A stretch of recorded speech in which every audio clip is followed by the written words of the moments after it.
Welcome to Story Time, where we share stories of divine providence, seeing God in our lives in the little, small miracles all around us.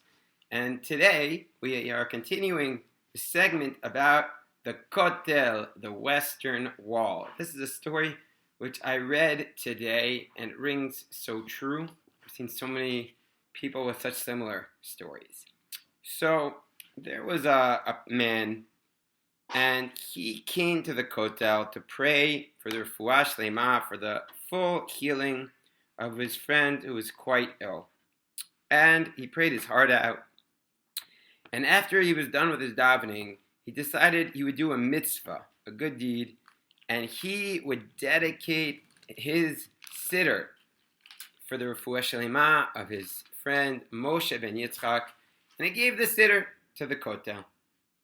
And actually, his friend got a lot better after that trip to the Holy Land, but it was unfortunately an ongoing disease.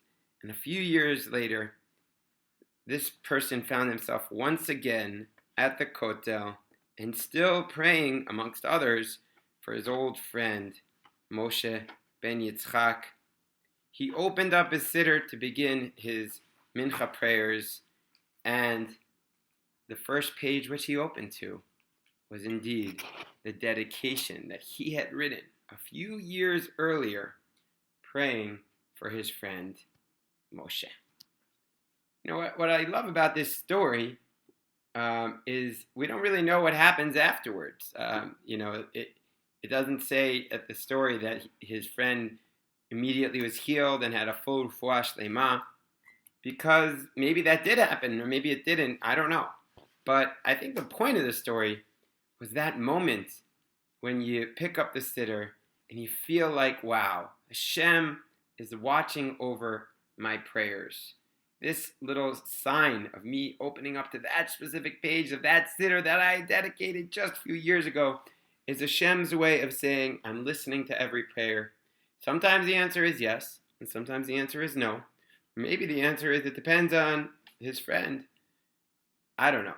But I think that, as the pasuk says, Hine ze omed me'achar kotlenu mashgiach min hachalanot metzitz min hacharakim. Behold, I, God, am watching behind the wall, peering over the wall, and watching over you. Perhaps that's the deepest part of the Kotel. Not just to know that your prayers will be answered in the affirmative, but just to know that your prayers are being listened to. Someone is watching over us in our lives. That's really the sweetest thing in the world. Anywho's, hope this story gives you a little bit of extra oomph, extra motivation next time you're at the Kotel or next time you're just davening mincha anywhere, especially in the Holy Land. I hope you enjoyed our story for today. We will be continuing to share stories of divine providence, and especially continuing to share stories of divine providence at the Kotel, the Western Wall, in this segment. Have a beautiful day.